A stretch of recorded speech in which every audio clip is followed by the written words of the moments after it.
से 2200 किलोमीटर दूर है संयुक्त अरब अमीरात यानी यूएई का शहर दुबई। दुबई का नाम लेते ही आपके मन में कैसी तस्वीर उभर रही होगी? जाहिर है शानदार और ऊंची इमारतें, चौड़ी सड़कें और आलीशान गाड़ियों वाले शहर के वो तस्वीर आपके जहन में आ रही होगी, जहां सब कुछ एक प्लान्ड सिटी जैसा है। दुबई एक साफ सुथरा सुंदर शहर है, लेकिन अब आपको हम दुबई की कुछ तस्वीरें दिखाते हैं जिन्हें देखकर आप इसके बाद दुबई की इन शानदार तस्वीरों की असलियत को भी जान लीजिए। यह है मशहूर और दुनिया की सबसे ऊंची बिल्डिंग बुर्ज खलीफा। बिल्डिंग पर बिजली गिर रही है। बुर्ज खलीफा के सबसे ऊपर लगे पोल से बिजली टकराती है और बिजली गिरने से बिल्डिंग को कोई नुकसान नहीं पहुंचा।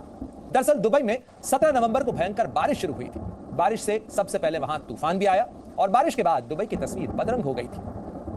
बुर्ज खलीफा के पास की तस्वीर आपको बताते हैं कि यहां सड़कों पर पानी भरा हुआ है। शाम का समय है और सड़क पर हर तरफ पानी ही पानी नजर आ रहा है। भारी बारिश के कारण सड़कों पर गाड़ियां बंद हो गई हैं। बारिश के कारण दुबई शहर का ये हाल हुआ है। वैसे देख रहा हूँ मार्च से कुछ ऐसा सफ़र में भी प्रॉब्लम आ सकती है। परमेश्वर आपको हर चीज़ के अंदर सुरक्षा देना चाहता है यीशु मसीह का नाम। परमेश्वर जो है जो बोलता है वो करता है। अभी आपने सुना पिछले दिनों में जो प्रभु ने बताया कि इंडोनेशिया में भूकंप आएगा, दिल्ली में भूकंप आएगा, इंडिया में भूकंप आएगा और बहुत सारी बातें पूरी हुई। और एक जगह कहा था किसी देश के अंदर जहाज गिरेगा और प्रॉब्लम हो जाएगी। मैं फिर कह रहा हूँ कि लेकिन जो लोग समझते हैं परमेश्वर करता है उनके लिए सुरक्षा भी देता है। जो लोग नहीं विश्वास करते हैं गाल मारकर चले जाते हैं। बाइबल में लिखा जो गाल बजाता है उसका विनाश हो जाता है। मतलब कि जैसे कि आया बड़ा अपनी मम्मी को, अपने डैडी को, अपने परिवार को मतलब कि तुच्छ जानते हैं, अपने से बड़ों का आदर नहीं करते, तुच्छ जानते हैं, या भविष्यता का आदर नहीं करते, तुच्छ जानते हैं और वो लोग प्रॉब्लम में जाते हैं। जो लोग यीशु मसीह नबी था और जब वो धरती पर था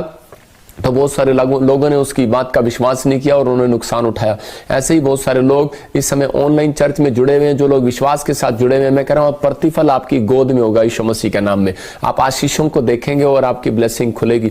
मैं कह रहा हूं कि पवित्र आत्मा ने उस समय भी पुराने नियम में भी लूत को कहा कि अपनी पत्नी को बोल पीछे मुड़ के नहीं देखना, और लेकिन उसने पीछे मुड़ के देखा और नमक का खंबा बन गई। आज बहुत सारे लोग जो है इन गलतियों को करते हैं कि भविष्यता किस लिए होता है? भविष्यता आपको दिशा दिखाता है। हमारी भविष्यवाणी आपको दिशा दिखाती है जब आपको समझ में नहीं आ रहा कि मैं अपनी जिंदगी में क्या करूं। मैं कह रहा हूं कि अगर आज आप ऑनलाइन चर्च विश्वास के साथ प्रचार में जुड़े हुए हैं और ऑनलाइन प्रोफेसी में जुड़े हुए हैं तो मैं कह रहा हूं परमेश्वर आपको दिशा दिखाएगा।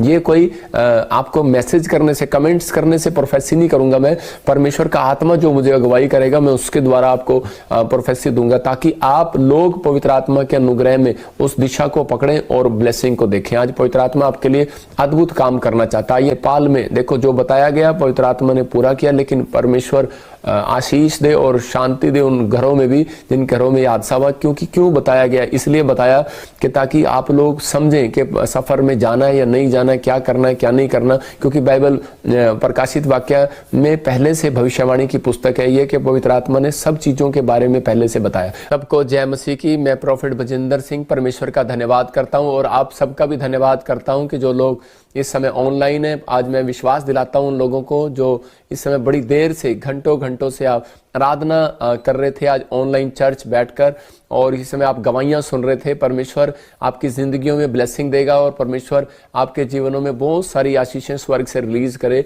मैं आप सबके लिए दुआ करना चाहता हूं। आइए हम सब हाथ उठाएंगे और परमेश्वर का धन्यवाद करेंगे।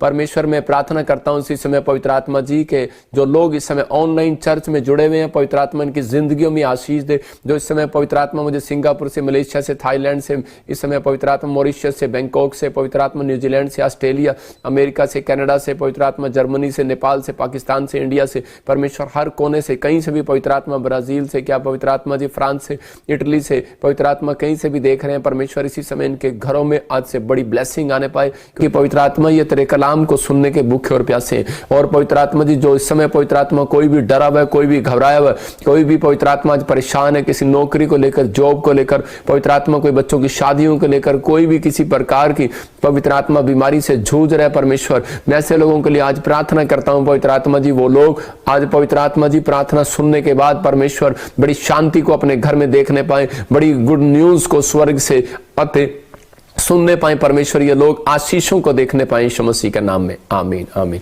पवित्र आत्मा आपकी जिंदगियों में आशीष दे। बहुत सारे लोगों को आज परमेश्वर आशीषें देगा, लेकिन मैं आपको हमेशा एक विश्वास की बातें इसलिए बताता हूं कि ताकि आपका विश्वास बढ़े। हम इतनी देर से आपको गवाहियां क्यों सुना रहे थे कि ताकि ये वचन के द्वारा और एक प्राकृतिक आपदाओं के द्वारा और सांसारिक रीतियों के द्वारा और हमारे ही द्वारा, वो कानून हो या पार्लियामेंट हो या कानून व्यवस्था हो या किसी भी ओहदे पे हो या देश की हर एक प्रकृति क्यों ना हो, वो हर एक बात हमें सिखा रही है। अगर हम इस चीज़ को नहीं जानेंगे तो हम परमेश्वर के होने के बाद भी परमेश्वर के नहीं कहलाएंगे।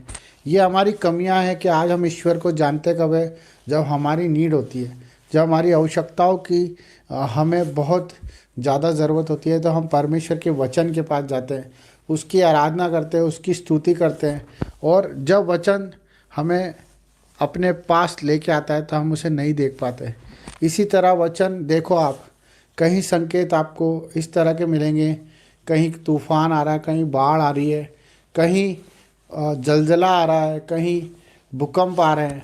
आप इस चीज़ को अनदेखा ना करें, आप इस चीज़ को अनदेखा ना करें। ये एक ऐसा विषय है जो हमें अवेयरनेस की तरफ लेके आता है, वो हमारे परिवार के लिए, क्योंकि प्रभु ने अपने इकलौते पुत्र से प्रेम किया, उसी प्रकार हम भी हमारे पुत्र और पुत्री और हमारे माँ बाप से प्रेम करते हैं। क्यों करते हैं? क्योंकि वो रीति उसने सिखाई है और हम उसके लिए कुछ भी करने को तैयार हो जाते हैं। उसी प्रकार परमेश्वर भी अपने एक पुत्र के वादे के लिए सब कुछ कर सकता है। आप जान के अनजान ना बने, आप अनदेखा करते हैं मेरे भाई बहनों। कोई आपसे मांगता है तो आप नहीं देते हो, कोई आपको पुकारता है तो आप नहीं जाते हो। आप क्यों ऐसा जीवन जी रहे हो? जबकि परमेश्वर के सिग्नल यही है कि जो परेशानियाँ आती है उसके पीछे परमेश्वर खड़े होते हैं। पर जो परेशानियों को देख के परमेश्वर को भूल जाता है, परमेश्वर भी उससे भूल जाता है। मेरे भाई बहनों, आज हम बहुत से भाई उन दुख उठा रहे हैं जो शरीर की पीड़ाओं में, पारिवारिक पीड़ाओं में, कर्जों में हैं, जो आज एहसान तले दबे हुए हैं, जो बोझ तले दबे हुए हैं, जो आज हिम्मत नहीं जुटा पा रहे, जो आज अपने परिवार को नहीं चला पा रहे।